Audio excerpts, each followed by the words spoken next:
Nike rewards Colin Kaepernick for kneeling. Judge Brett Kavanaugh has his day before the Senate. And as President Trump's tweets gain volume, anti-Trump commentators use John McCain's funeral to slam the president. I'm Ben Shapiro. This is The Ben Shapiro Show.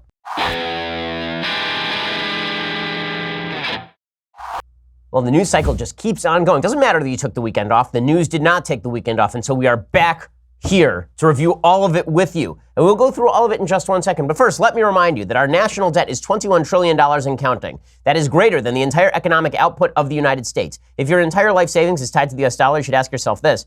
What happens if the government decides to inflate its way out of debt?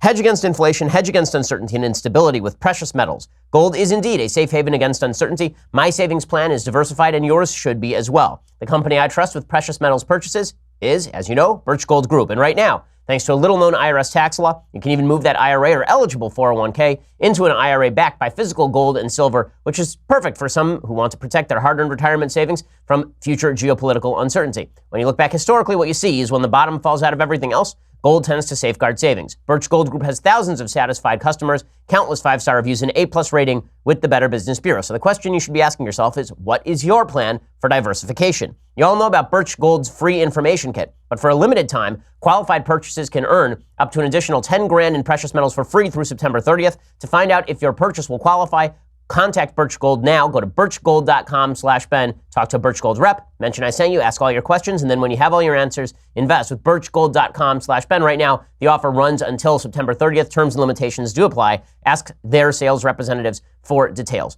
Alrighty. So we begin today with Nike. So actually, you know what? Let's not begin with Nike. Screw that. Let's start with the judicial hearing. So this morning, Brett Kavanaugh, who is the judge who is now being appointed by President Trump to the Supreme Court of the United States, was scheduled to have his opening hearing at the Senate Judiciary Committee. Now, all of this is a giant waste of time. It's a giant waste of time and has been for 40 years because, number one, nobody actually wants the answers to their questions. Instead, we just go through this rigmarole to pretend that these judges don't already know what they are going to decide on certain cases. And then we ask them, and then they lie, and then they go on the court, and they do exactly what we all thought they were going to do before, unless they're a Republican appointee, in which half the cases they do exactly the opposite of what we thought they were going to do before. In any case, Brett Kavanaugh is a textualist. He's somebody who takes the text of the Constitution seriously, and that means that the Democrats oppose him. How do we know they oppose him? Well, because they've said so. Senator Cory Booker has already come out and opposed him. Senator Kamala Harris from California, she's already come forward and opposed him. But that's not going to stop the Democrats from pretending that the real reason they don't want to give Brett Kavanaugh a vote is because they just don't have enough information on Brett Kavanaugh. So they say, we need millions of pages of everything that Brett Kavanaugh has ever written in order for us to determine whether he should sit on the Supreme Court of the United States. Again, this is a stupid line considering they have already come out preemptively and said that they don't support Brett Kavanaugh for the Supreme Court of the United States. Well, once you've said that, what's the point of these hearings? Now they're doubly useless. Number one, even if we were going to pretend that they were useful, you're not really seeking answers from these prospective justices. And number two, when you've already said you're voting against the guy, are we supposed to take your protestations seriously? That if you don't get the materials, you're not going to vote in favor of Brett Kavanaugh? So naturally, the whole thing devolved into farce. Remember, the only reason Republicans can ram through the justice they want right now is because Harry Reid, the former Senate Majority Leader when he was in power from 2008 till 2010, Harry Reid rammed through, actually it was all the way until 2014, Harry Reid rammed through a process by which you could, through the workings of 51 votes in the Senate, get your judicial nominee. In 2013, he invoked the so-called nuclear option, which allowed a ruling from the Senate Rules Committee, or the Senate parliamentarian, that allowed 51 votes to elevate someone to the Supreme Court or to any federal court. And now Republicans have just reversed that process, and now they're doing the same thing that Harry Reid sought to do. This, of course, has the Democrats fighting mad and legitimately screaming. And when I say legitimately screaming, I mean like they are actually screaming. So this is what it sounded like inside the Senate Judiciary Committee when Orrin Hatch opened the actual process and things went wildly off the rails. I welcome everyone to this confirmation hearing on the nomination of Judge Brett Kavanaugh. Mr. Chairman. To serve as Associate Justice. Mr. Chairman, I'd like to be recognized for a question before we proceed. Regular order. Chairman. Mr. Chairman, I'd like to be recognized to ask a question before we proceed. The committee received just last night, less than 15 hours ago, 42,000 pages of documents that we have not had an opportunity to review proud Mr. Chairman, if we cannot be recognized, I move to adjourn. The American people. Mr. Chairman, I move to adjourn. Hear directly from Judge Kavanaugh later this afternoon. Mr. Chairman, I move to adjourn. Okay, so this is all a bunch of nonsense. Chuck Grassley is the Republican senator who's in charge of that. That was Kamala Harris that you heard there, who was saying that she received all these documents, except that, as I mentioned, she has already come out against the nomination of Brett Kavanaugh. So what are the documents going to do? Change her vote in favor of Brett Kavanaugh? Of course, this is a bunch of nonsense. And then you have Ron Wyden, who's jumping in there, and you have Senator Richard Blumenthal, who's jumping in there. A bunch of different Democratic senators saying, well, we move to adjourn. Guess what, buddy? You don't have the votes. So this is a waste of time. What Grassley should have done is he should have said, listen, since you're making a mockery of this, we're just going to skip the hearing and vote him out of committee. We can save everybody a month. We'll save everybody a month of time and stupid effort. And instead, we'll just vote the guy directly out of committee and down to the floor, and then we can have a vote. And this guy can be sitting on the Supreme Court by the end of the week. Because that's where this is going. Instead, we're going to waste a month with all of this bureaucratic nonsense where Democrats oppose because they have to oppose and Republicans vote for him, and that's the end of the story. But I do enjoy the theatrics, the kind of kabuki theater of all this. The real reason that all of these Democrats who are running for president want the hearings is so they can have their sort of Ronald Reagan 1980 moment. In the 1980 primaries, I think it was the New Hampshire primary debate, there was a point where Ronald Reagan was debating George H.W. Bush, and he had paid for part of the sponsorship of the debate, and they tried to cut off his mic, and he said, I paid for this microphone, Mr. Breen, and the crowd erupted, and it was this big moment. All these Democrats are looking for that, except in the Senate Judiciary Committee. They're all looking for that moment where they get to say to Brett Kavanaugh, you, sir, are a representative of the regime from The Handmaid's Tale. Yay! Okay, so people were actually being dragged out, I am not kidding, kicking and screaming from the hearing room. A bunch of the folks on the left who dress up in pussy hats and Handmaid's Tale costumes, they were actually brought out by their hands and feet, like carried out by their hands and feet, because they were screaming about Judge Brett Kavanaugh. Wait until President Trump gets to replace Ruth Bader Ginsburg on the Supreme Court if you want to see people burn stuff down, because they're almost doing it for Brett Kavanaugh, who, it should be remembered, is replacing Antonin Scalia, another conservative on the court. Okay, this is a replacement of an originalist by an originalist who's probably a little bit softer than Antonin Scalia. And yet we're getting all of this hootenanny, this hot and bother from the left. It's really insane. I know that they think under Article 47 of the Constitution of the United States, there's a whining clause that allows them to whine their way into obstructing this, but there's no way for them to actually obstruct this, so it's all a waste of time. It's all virtue signaling nonsense. And again, all of these judicial hearings annoy me in the first place because if somebody were to give an honest answer, they would immediately be ruled out of order by the Senate. We know this because when Robert Bork gave honest answers back in the 1980s, he was not put on the Supreme Court for answering honestly questions about, for example, Roe versus Wade. And this led Democrats to, quote unquote, bork him. It became a term of art. And now Democrats do this with anybody who tells the actual answers to the questions, which we all know. Okay, as a lawyer, as a constitutional lawyer who's spent time talking constitutional law with a wide variety of experts on the subject, I'm not going to drop my grades. I'm not going to drop my grades from Harvard Law, like A+ in constitutional law. Let's just say that constitutional law is a thing I am into. Okay, as somebody who has studied it for a very long time, to pretend that judges who sit before these committees don't have extraordinarily set views on the nature of precedent and on the nature of particular cases is just silly. But we all sit there and we pretend anyway because supposedly this makes our country better in some way. It doesn't. They should just vote him out of committee. They should just vote him out of the Supreme Court. We should all recognize this for what it is, a partisan exercise, and it would be a partisan exercise if the Democrats were to do it also. The Supreme Court has become a partisan tool because the left made it a partisan tool decades ago, and now the right is responding by simply trying to appoint originalists to the bench over the hoots and howls of insane Democrats. Okay, meanwhile, the culture war continues to polarize. The big story over the weekend is that Nike, in a viral piece of marketing, decided that it was deeply necessary to reward Colin Kaepernick. So you remember Colin Kaepernick. He's that irrelevant backup quarterback from 2016 who made a name for himself by kneeling for the national anthem. And let us recall that Colin Kaepernick had already been made a backup quarterback to, I think it was Blaine Gabbert in San Francisco. In other words, he was a garbage quarterback. He was one of the lowest rated quarterbacks in the NFL. I think he was at the time he was benched the lowest rated quarterback in the NFL. Like out of 32 starting quarterbacks, he was number 32. And Colin Kaepernick was benched. And then in the preseason of 2016, before Trump was president, he started to kneel for the national anthem.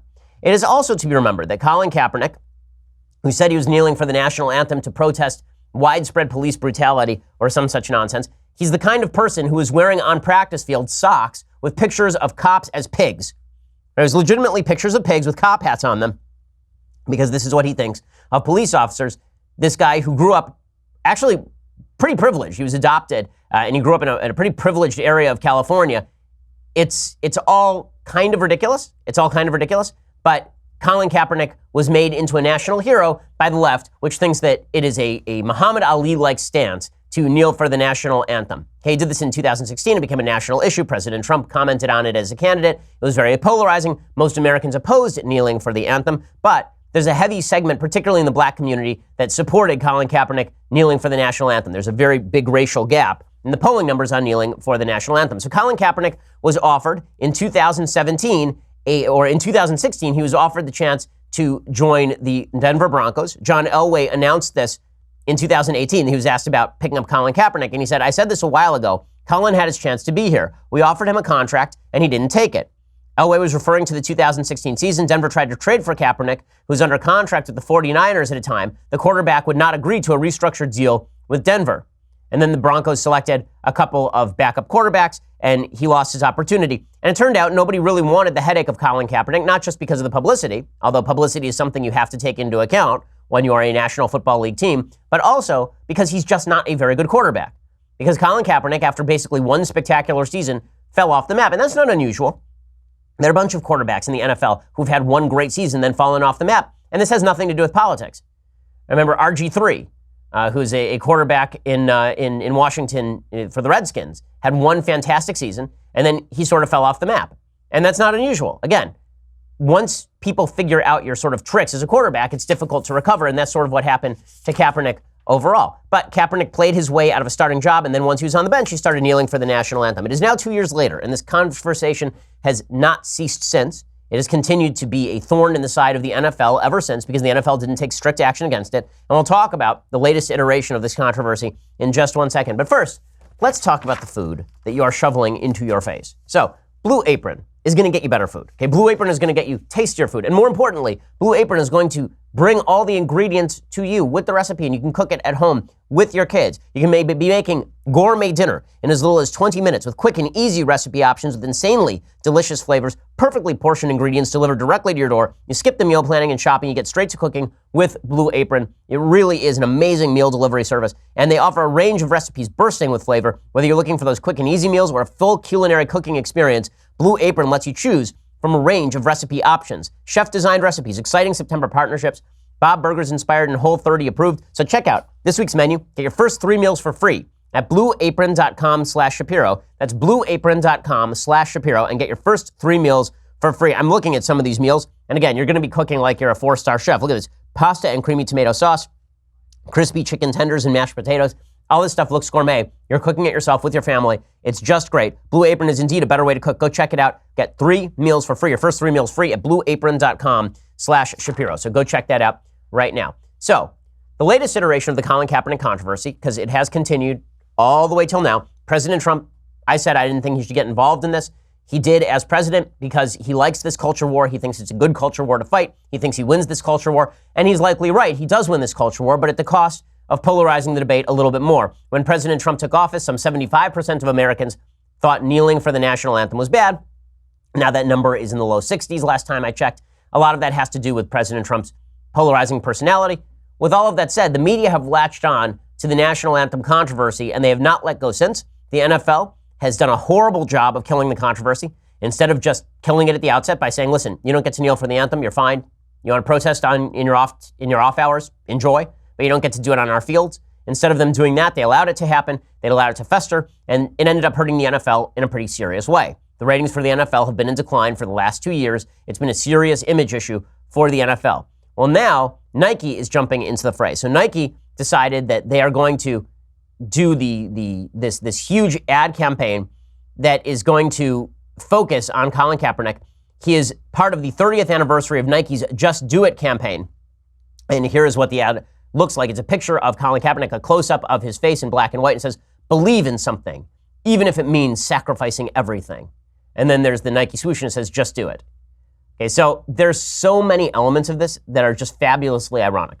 First of all, this social justice warrior campaign to sell sneakers produced by small children in Vietnam, presumably, It's kind of hilarious. Watching the entire left resonate around a huge billion-dollar company, a huge corporation that allegedly exploits child labor in third world countries because, hey, Colin Kaepernick, that's pretty hilarious. It is also kind of hilarious that the slogan itself, believe in something, even if it means sacrificing everything, it's a really dumb slogan. In fact, it's basically Thanos' slogan from Avengers Infinity Wars. Believe in something, even if it means sacrificing half of humanity. What you believe is actually the key issue. I mean, if we're actually going to take that slogan seriously, believe in something, even if it means sacrificing everything, it's not about believing in something. It's about what you believe in. The question is, are you believing the right things? Colin Kaepernick is not. He's never provided a shred of data to support his assertions that black people in the United States are being disproportionately shot by police because, in fact, they are not. And then we get to the actual issue of Colin Kaepernick being the face of this particular culture war. We get to the bottom line here. And there's a great irony to it, which I'll discuss in just a second. So Colin Kaepernick, again, says believe in something, even if it means sacrificing everything, over his face for the Nike Just Do It campaign. I do love the fact that when you hashtag Just Do It with all the capitals properly utilized, it looks like Just Dolt. But in any case, using Colin Kaepernick, he's a poor example of this because he didn't sacrifice anything. Colin Kaepernick did not sacrifice a thing. If we're going to talk about people who sacrificed in the NFL, there are legitimate former military members in the NFL. Now, Pat Tillman died in the line of duty, as a soldier in Afghanistan for the NFL. Did Nike do a campaign around him? Of course they didn't, right? They just do it around Colin Kaepernick. And this is for capitalistic reasons. It is to make money. Nike is a corporation. They know we'll be talking about it today. They hope that by right-wingers talking about it, they will drive more people on the left to go out and buy sneakers on the basis of we don't like President Trump. And let's be frank about this. This is an anti-Trump campaign. This rally first started in the 2016 campaign. If Hillary Clinton were president right now, do you think that Nike would actually be running this ad campaign? Of course not. Of course not. Colin Kaepernick has not sacrificed anything. Not only did he not sacrifice nothing, he only started doing this when he became a useless backup quarterback for the San Francisco 49ers. And then after that, he has kept his name in the headlines. He's been on the cover of Sports Illustrated despite not playing for 2 years. Tim Tebow isn't on the cover of Sports Illustrated every 2 weeks because Tim Tebow isn't in with the social justice warrior crowd. But Tim Tebow was in many ways sort of the equivalent of Colin Kaepernick in that he had one kind of terrific season where he unexpectedly led the Denver Broncos to wins in the playoffs, and then he fell off the map. But Colin Kaepernick, he took over for Alex Smith halfway through a season with the San Francisco 49ers. They went to the Super Bowl, he lost, and then he was nothing. Okay, but still, he's on the cover of Sports Illustrated. He's still championed as this thought leader, even though I'm not sure Colin Kaepernick has ever had any real thought. And the reason I say that is because Colin Kaepernick has never made an articulate defense of his own position on any of this stuff. There are people who have made articulate defenses on his behalf, but he's never done it himself. He has not sacrificed anything, and he's slated to earn legitimately millions of dollars. He's going to get a branded line off of not being in athletics for 2 years. He's getting a branded line, and he's going to make millions of dollars off of kneeling for the national anthem. So why is Nike doing all of this? Precisely so that we'll talk about it. It is a troll. It's obviously a troll. They're hoping that the president of the United States sounds off about it. Trump undoubtedly will sign off on it. I mean, he will undoubtedly sound off about it on Twitter because he thinks, again, that this is a culture war worth fighting. But there's no question that this is all designed to sell more sneakers. And one of the reasons that Nike thinks that they can get away with this, obviously, is because disproportionate amounts of money are spent on clothing and apparel by members of the black community, many of whom are supporters of Colin Kaepernick in this particular controversy. Okay, that is not a racial supposition. That is an economic supposition. Economists Kerwin Charles, Eric Hurst, Nikolai Rusinoff from University of Chicago did a study called Conspicuous Consumption and Race. And what they found is that blacks and Hispanics spend a lot more than whites with comparable incomes on visible goods, meaning clothes, cars, and jewelry, up to an additional 30%. There's been a long-standing sort of sociological investigation into why, for example, it seems that lower-income black folks spend more on sneakers. And some of that has to do with pride and culture. Some of that has to do with the fact that, like Air Jordans were a massive cultural totem in the 1990s. All of that is true, but just for capitalistic purposes, it's pretty obvious that Nike is attempting to appeal to this particular consumer base, along with a left that will resonate to the support of Colin Kaepernick. And it's also important to note that according to Nielsen, African Americans are more likely to interact with brands on social media or to use social networks to support companies and brands, 44% more likely. So they're hoping that this campaign goes viral, particularly among black audiences, and that people on the left will resonate to this as well. So in the end, capitalism wins. The great irony of this is that the social justice warriors championing this, they're really championing the power of capitalism. But is it insulting? Of course it's insulting. Is it designed to slap President Trump? Of course it's designed to slap President Trump. And honestly, I'm not sure that President Trump could ask for much more. Nike made an in-kind contribution to the Trump campaign. Because if this battle in 2018 and 2020 is going to be about kneeling for the flag, most Americans are not on board with that. Most Americans don't look at Colin Kaepernick and see an American hero. They don't even see a guy who's made a lot of sacrifices. Muhammad Ali was the champion of the world. He was the heavyweight boxing champion of the world when he was suspended from boxing for not volunteering for the Vietnam draft, for not being drafted, and for saying things about the Viet Cong and all of this kind of stuff under the influence of Elijah Muhammad and the evil nation of Islam. But at least he sacrificed something. Or the guy sacrificed years of his career. He went to jail for this. Colin Kaepernick has sacrificed zero things, but apparently sacrificing everything means signing contracts worth millions of dollars in order to promote a quote-unquote globalist brand that is selling sneakers made at half price off by child labor. So that's exciting stuff. Speaking of sort of virtue signaling and the backlash to President Trump, the other big story over the weekend was obviously the funeral for John McCain. We're going to talk about that in just one second. But first, let's talk about your clothing. So do you see this jacket that I'm wearing right now? Look at this magnificent piece of clothing. This right here is a Peter Millar jacket, and it is spectacular. I own several Peter Millar polo shirts because they're extraordinarily comfortable, and they are easy to wear. They look really good. Okay, this is the excursionist blazer, by the way. That's the name of this. They actually have names. That's how upscale this clothing is. Peter Millar polo shirts offer style and comfort. They are easy to take care of. Out of the dryer, you don't have to put an iron to them. They are great for the golf course because they even have sun protection built into the shirt. Peter Millar 5-pocket pants. They're lightweight, highly breathable, made from the highest quality Pima cotton, and have comfort stretch for ease of movement. By the way, I love their shorts. I wear Peter Millar shorts around, I know, to the great horror of people who don't want to see my knees. That's just the way that works, guys. Peter Millar performance shorts. They're moisture wicking, breathable, quick drying. They have a stretch waistband so they move with you, which makes them great for playing around with golf or just walking around with your kids. I never have to worry about what I'm going to wear for any occasion because Peter Millar has me covered. They're my go-to clothing for vacation, work events, the golf course, even working out. I put on Peter Millar in the morning, I wear it all day, and it is just great. Go check them out right now at petermillar.com/Ben to check out some of my Peter Millar favorites. Be sure to use my link. You'll receive complimentary shipping and a free hat. That's Peter Millar, MILLAR.com/Ben. Again, petermillar.com/Ben. Go check it out right now, petermillar.com/Ben. And when you do that, you receive complimentary shipping and a free hat as well. Okay, so John McCain's funeral took place over the weekend. It is after a week of American mourning for an American patriot and hero. But his funeral turned into a bit of as I've said in the past, a turd tornado. It turned into a bit of craziness. And that's because a bunch of speakers decided to get up and bash President Trump. Now, do I think that President Trump treated John McCain well in life? No, I don't. I think it was ridiculous for President Trump to say that John McCain was not a war hero. It was kind of a gross thing to say. Do I think that John McCain didn't like President Trump? Yes, it seems to me that his peak and his anger at President Trump led him to make a terrible decision when it came to Obamacare and prevent the overthrowing of large portions of Obamacare simply out of a level of personal pique. Was I a huge John McCain fan as a politician? No, I was not a huge John McCain fan as a politician. But with that said, was it petty for the president to not lower the flag to half staff for a week as a sort of normal procedure? Yes, it was petty. Did it look silly? Yes, it looked silly. The president shouldn't have engaged that way. With that said, using a funeral in order to promote an anti-Trump agenda is foolish for a couple of reasons. First of all, I think that John McCain's life was about a fair bit more than Donald Trump. I really do. I mean, this is a guy who had served since the late 1960s. Boiling that down to an anti-Trump message seems to me a real, non-proper evaluation of his role in American history and what he was. And listen, Meghan McCain gets to say what she wants about her father. It's her father. She gets to say whatever she wants. But we also get to criticize that once we stray into overtly political territory. And there were a lot of commentators saying, well, there were no overt slaps at Trump.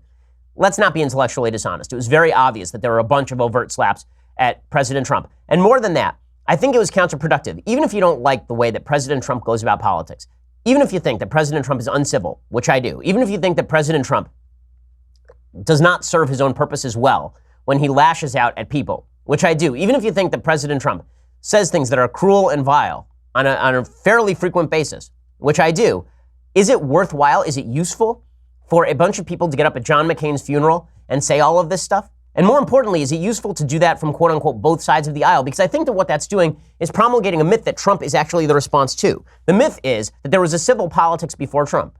There was not. Okay, the idea that there was a civil politics before Trump means that you were not watching for 20, 30, 40 years, you were not watching. In the 1960s, there were political riots in this country. At the 1968 Chicago Convention, there were legitimate riots in the street at the Democratic National Convention. There were thousands of bombings, political bombings across the United States in the 1970s. During the Barack Obama administration, we saw riots in Baltimore. We saw riots in Ferguson. We saw riots in other places in the United States.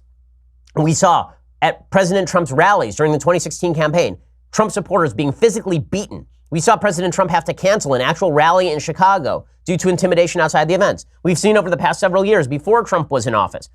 When I went to Berkeley, I required 600 police officers to protect me. I remember there was a near riot when I spoke at Cal State Los Angeles, and that was before Trump was president. The idea that politics was some sort of civil game where everybody got along before President Trump is nonsense. And more than that, to paper over the serious political divisions in this country with this veneer of civility, it makes it look like there's a professional political class invested in civility because they actually like each other, and Trump is the great outsider, and so we don't like Trump because he's the great outsider. Again, there are legitimate reasons to criticize the President of the United States for his approach to politics. But when you promulgate this absolute myth that there was a civil politics between, say, Barack Obama and John McCain, or Barack Obama and George W. Bush. I mean, Barack Obama basically called George W. Bush a war criminal. I mean, back in 2000, I think this is 2003, this is Barack Obama talking about the situation in Afghanistan. This is audio uncovered in 2007.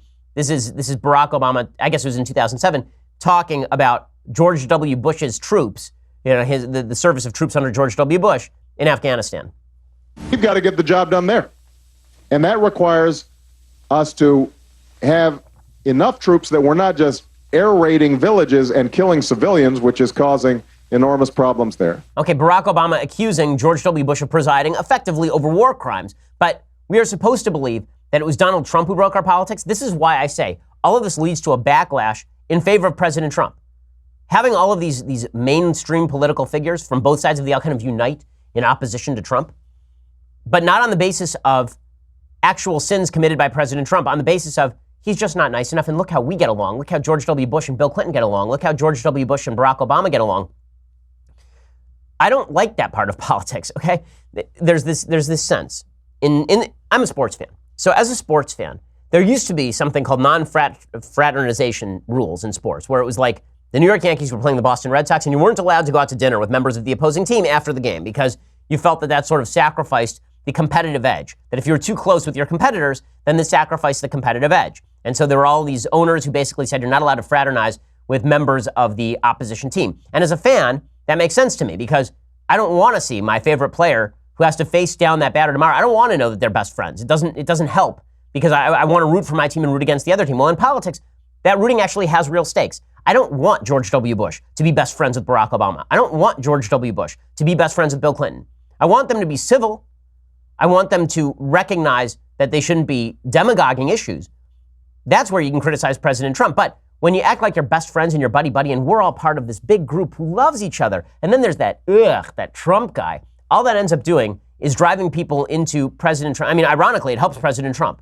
Because even people like me look at this and they go, I'm sorry, but if politics is how nice George W. Bush is to Michelle Obama by handing her candy, I'm not all that interested. Because the things they do have real stakes. The politics that they embrace have actual stakes. And again, I'm somebody who is warm toward the argument that President Trump has not been good for American politics in a wide variety of ways. But when you push this lie that politics is really about George W. Bush and Michelle Obama being besties and that there are no consequences to any of this, I don't care whether George W. Bush likes Michelle Obama. I don't care whether George H.W. and Bill Clinton are friends. I don't want them to be friends because I don't think that is reflective of deep underlying political differences that exist in this country. I want them to be battling tooth and nail. If they can be friends and battle tooth and nail, that's one thing. But I don't think that they were battling tooth and nail. I think that there's a feeling in this country that the elites in both parties are actually backpatting each other and are too friendly for the good of the country. That what we actually need in some ways is more political conflict. That doesn't mean more incivility.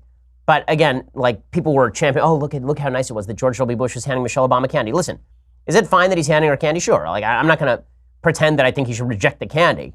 I don't think that he shouldn't hand Michelle Obama candy. But by the same token, people celebrating this as, oh, well, isn't this what American politics is really about? George W. Bush handing Michelle Obama candy? No, it seems to me what American politics is really about is Barack Obama slandering George W. Bush as a war criminal for 8 years and then running on the back of that to become president of the United States and push policies, actively create policies that are targeted at people like me. Right? When I say people like me, I mean particularly religious conservatives. That's the part I care about. I don't care about them handing candy to each other. People feel there's a veneer to politics that is a lie, and this all was part of the veneer of politics that was a lie. In a second, I'm going to show you the clips of these various speakers who are engaging. I'm going to show you why people think this is a lie. But first, let's talk about your life insurance. So if you do not have life insurance, it's because you're an adult. You need life insurance. Okay, the reality is you're going to die at some point. When you do, you want to make sure that your family is taken care of. And that is why you need to talk to my friends over at Policy Genius. 40% of Americans don't have it. The younger you are, the less likely you are to have life insurance. That's stupid because rates are much better when you're younger. And also, rates are the best they have been in 20 years. It's the easy way to get life insurance online. In 2 minutes, you can compare quotes from the top insurers to find the best policy for you. When you compare quotes, you save money. It is indeed that simple. Policy Genius has helped over 4 million people shop for insurance. They've placed over $20 billion in coverage. They don't just make life insurance easy. They also compare disability insurance and renter's insurance and health insurance. If you care about it, they can cover it. So if you're looking for a good reason to buy life insurance, I've got 3. It's National Life Insurance Awareness Month, number 1. Number 2, rates are at a 20-year low. And number 3, Policy Genius makes it easy for you. So go check it out right now, policygenius.com. Get quotes, apply in minutes. You can do the whole thing on your phone right now. Policy Genius is indeed the easy way to compare and buy life insurance. Again, policygenius.com. Let them know that we sent you.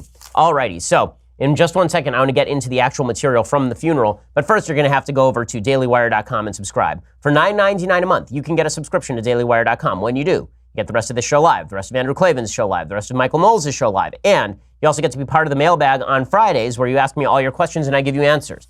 For the low annual subscription of $99 a year, you get this, the very greatest in all beverage vessels, the leftist tears, hot or cold tumbler. Behold its glory. See the wisdom that emanates therefrom. Go check it out right now. And it's cheaper than the monthly subscription. Also, subscribe to us over at YouTube or iTunes. And when you do, you get our Sunday special. We have a big Sunday special coming up this Sunday, and we will announce that guest a little bit later this week. Go check us out. We are the largest, fastest growing conservative podcast in the nation.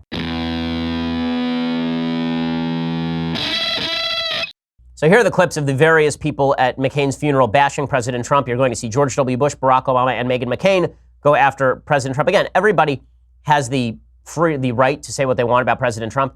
But do I think that this is productive in terms of forwarding the national discourse? I don't. I actually don't. I think this is counterproductive. I think that it leads people to believe that there is this sort of near conspiracy of silence on the part of the elites in our country who fraternize behind the scenes and then expect us to take seriously their conflicts on the actual field of play. So here are some of these clips. The America of John McCain is generous and welcoming and bold.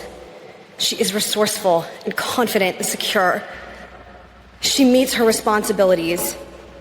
She speaks quietly because she is strong. America does not boast because she has no need to.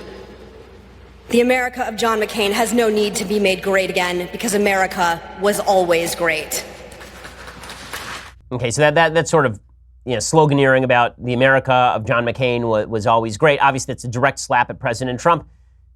Again, I know Meghan McCain. I think that Meghan McCain says a lot of smart and good things. I think that this was I think it was a politically inept move.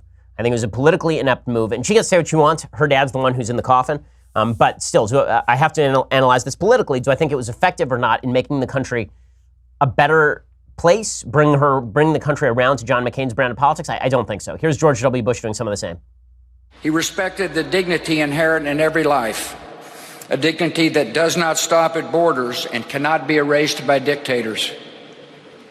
Perhaps above all, John detested the abuse of power. Okay, so again, people took this as an implicit rebuke of President Trump, and then Barack Obama gets up, and Barack Obama, of course, is somebody who abused power quite frequently, right? You have George W. Bush critiquing abuse of power. Here's Barack Obama, a man who basically weaponized his IRS against his political opposition, doing the same routine. Part of what makes our country great is that our membership is based not on our bloodline, not on what we look like, what our last names are. It's not based on where our parents or grandparents came from or how recently they arrived, but on adherence to a common creed, that all of us are created equal. Again, this idea that Barack Obama and George W. Bush are on the same political side and Donald Trump is on the other political side, I think it's a big mistake because the reality is that Barack Obama was pushing things. Barack Obama was pushing a race-based politics, particularly in 2012 and beyond, in which he was saying things like Trayvon Martin could have been my son, suggesting police departments across the country were racist. Here is why people aren't taking this seriously. Here's why people look at this and they get a little on the right and they feel uncomfortable. And again, this is coming from somebody who blasted President Trump last week over his mistreatment of John McCain. I mean, I blasted him last week, if you recall back that far. I still think this was not only inappropriate, I think it was politically dishonest. Because when you move over to how the left side of the aisle treats people, the left side does not treat people with civility. The left side treated John McCain like trash while he was alive until he turned toward their side, at which point he became a hero. That's how the left always treats people. How do I know this? Because while they're calling for civility, and while people like George W. Bush are calling for civility and saying we ought to treat with the other side, and not just calling for civility, but calling for compromise and moderation, here's what is actually happening in sort of leftist halls. All we have to do is skip over to the Aretha Franklin funeral, which also happened over the weekend, where Al Sharpton, an actual open anti-Semite, was speaking and ripping into President Trump, with Bill Clinton sitting right there in the audience. You know, the other Sunday on my show, I misspelled respect, and a lot of y'all corrected me. Now I want y'all to help me correct President Trump to teach him what it means.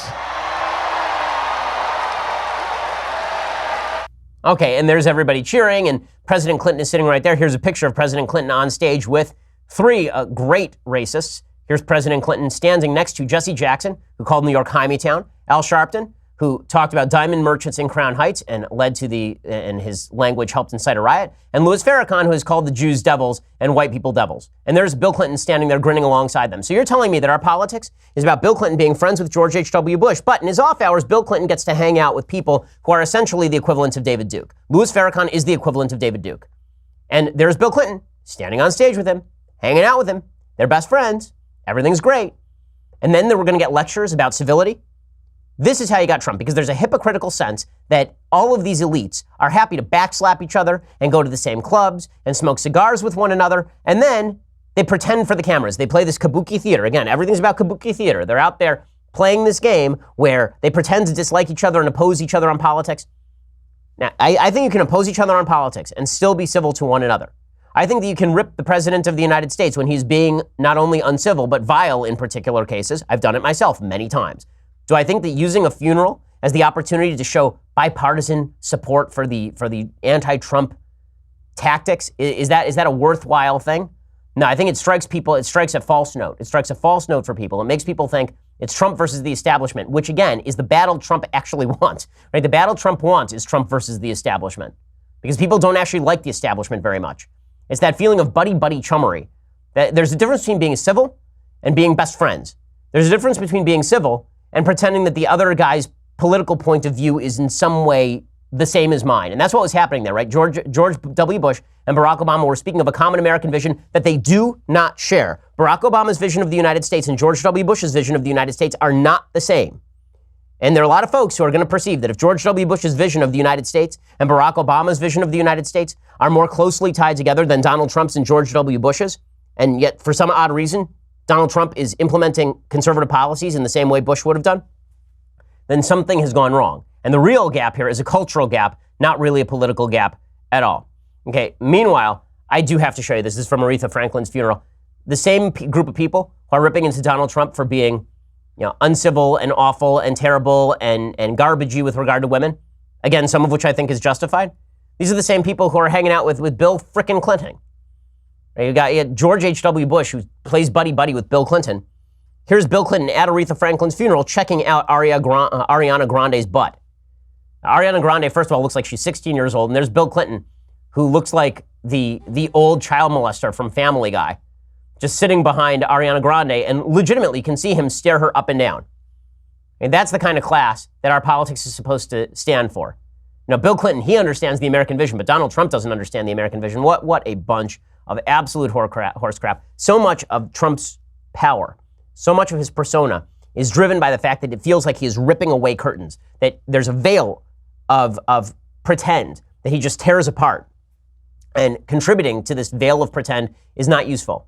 America is built on a creed. America is built on the idea that we are brothers and not enemies. All of that is true. And when President Trump does things that are terrible, we ought to comment on it. But to pretend that there are not serious differences between left and right in the country, and that the real differences are between the civil and the uncivil, is, I think, ignorant of the reality of the situation. Now, speaking of areas where the president deserves criticism, the president over the weekend decided to take to Twitter, as he is fond of doing, and he tweeted out a bunch of cryptic and bizarre things. So he tweeted out 2 long-running Obama-era investigations of 2 very popular Republican congressmen were brought to a well-publicized charge just ahead of the midterms by the Jeff Sessions Justice Department. 2 easy wins now in doubt because there is not enough time. Good job, Jeff. The Democrats, none of whom voted for Jeff Sessions, must love him now. Same thing with lying James Comey. The Dems all hated him, wanted him out until he was disgusting. Until I fired him. All caps. Immediately he became a wonderful man, a saint-like figure, in fact. Really sick. Yeah, so the part of this that's troubling is not all the stuff about James Comey, which is just dumb. The part that's really troubling is in the first tweet here, when he says that Jeff Sessions and the DOJ should not prosecute actual corruption in government because it might endanger congressional seats. You're not supposed to say that part out loud, Mr. President. When you suggest that the rule of law comes secondary to the political victory of your own party, it's not a good thing. That is a bad thing. And it was a bad thing when Obama was doing it, and it's a bad thing when President Trump is doing it. It's a bad thing when the Attorney General is the president's wingman and ignoring crime, and the president is using executive privilege to shield particular figures, which is what Barack Obama did. And it's a bad thing when the president of the United States is bizarrely going on Twitter to rip the Attorney General who works for him for prosecuting actual crime in Congress. So there was that. And then the president also decided to tweet out about the FBI that according to the failing New York Times, the FBI started a major effort to flip Putin loyalists in 2014 to 2016. It wasn't about Trump. He wasn't even close to a candidate yet. Rigged witch hunt. I'm so confused by this tweet I can't even express. Is he ripping the FBI for trying to go after Putin loyalists before he was even running for office? Is that the point he's making here? I mean, to be charitable, I guess maybe the point that he's making is maybe that this investigation preceded anything having to do with Donald Trump, and that he's been kind of swept up in an investigation that has nothing to do with him, but he's not making that particularly clear. There are plenty of grounds on which to criticize the President of the United States. Claiming that the left and the right are on the same page and Trump is not, and that Trump is something foreign to politics, when we all know that Trump was the seething underbelly of politics for at least 2 decades in this country, is just historically ignorant and also incredibly stupid. Again, also the tolerant left is so tolerant that they're now disinviting people. So the New Yorker, I love this, invited Steve Bannon to do an event. Steve Bannon is the former White House chief strategist. I am a longtime critic of Steve Bannon, who I think is a flaming garbage heap of a human being. The New Yorker shouldn't have invited him. He's been irrelevant to politics since President Trump fired him and labeled him Sloppy Steve. But they invited him, and then a bunch of lefties dropped out, and then they decided, okay, well, we'll disinvite him. You shouldn't invite people and disinvite them. If you don't want to invite Steve Bannon, don't invite him. If you disinvite him because of pressure from your mailroom, then I would suggest that you guys lack a little bit of courage in regard to your devotion to open conversation, obviously.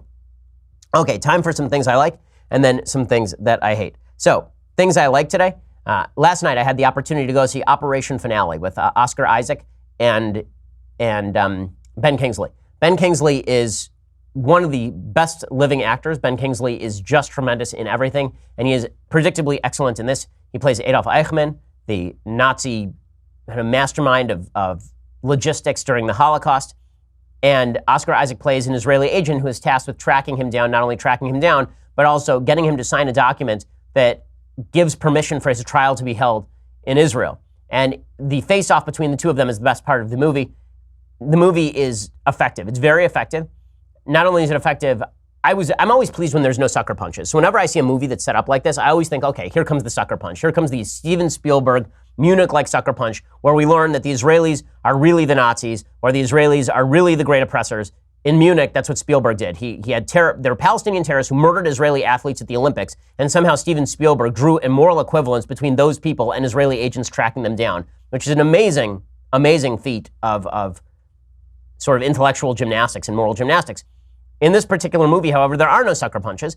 Israel is perceived as good because it is a good country filled with people who are trying to survive in the face of radical anti-Semitism across the world, and the Nazis are bad. Also, the movie takes on some serious issues with regard to the banality of evil. So Hannah Arendt, a very, very famous writer with I would have to say far left leanings on politics. She wrote an entire book called Eichmann in Jerusalem about Eichmann's trial, because Eichmann was in fact brought back to Israel for trial. He was put inside a glass booth actually to prevent him from being assassinated, and he was then hanged.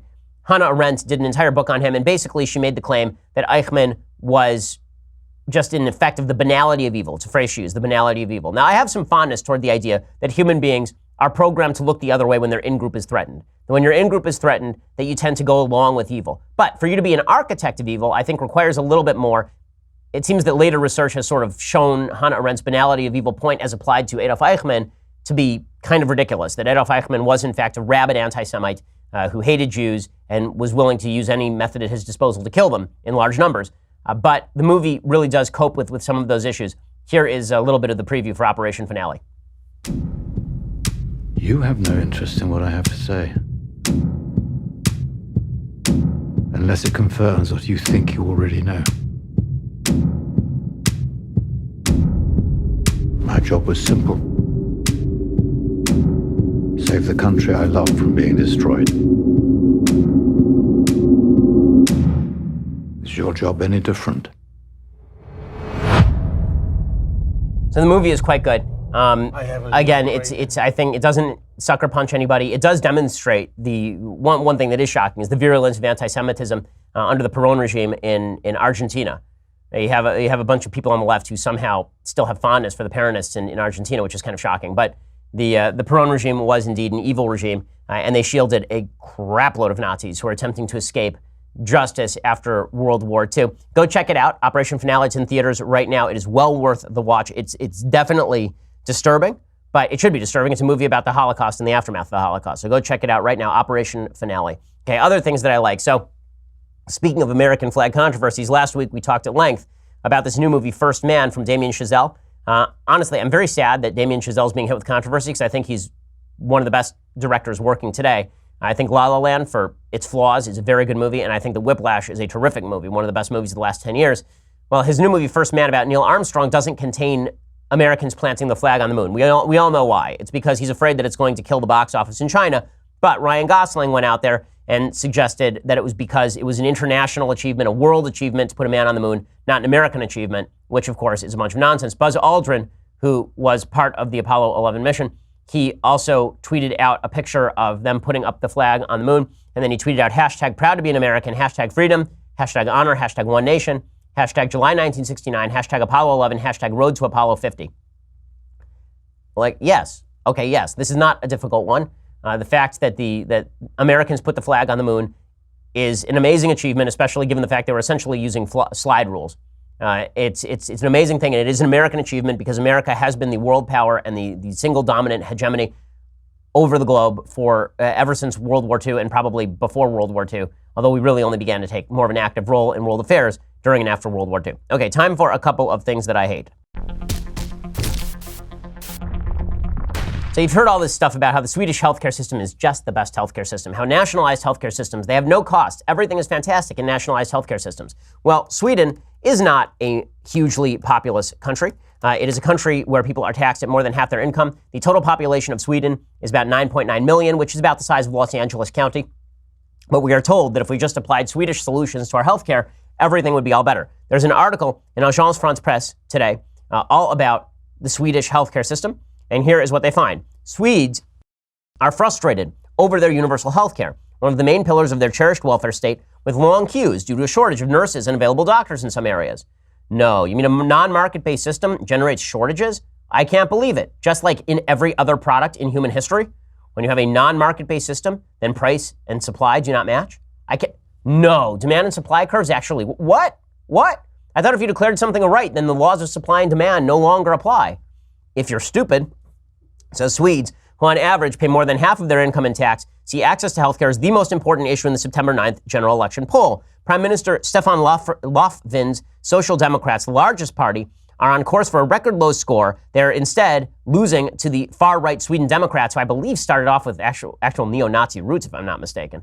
So the far right is gaining because Sweden has not taken immigration seriously and because all of the social welfare promises of the Swedish state are experiencing some difficulty. The 2016 nationwide median wait for prostate cancer was 120 days, but 271 days in the northern county of Västerbotten, official figures show. Swedes complain about not being able to see their own regular general practitioner, as a growing number of doctors and nurses are temporary hires employed by staffing companies. Some 80% of the healthcare sector is in need of nurses, according to official data, which means that's underestimating.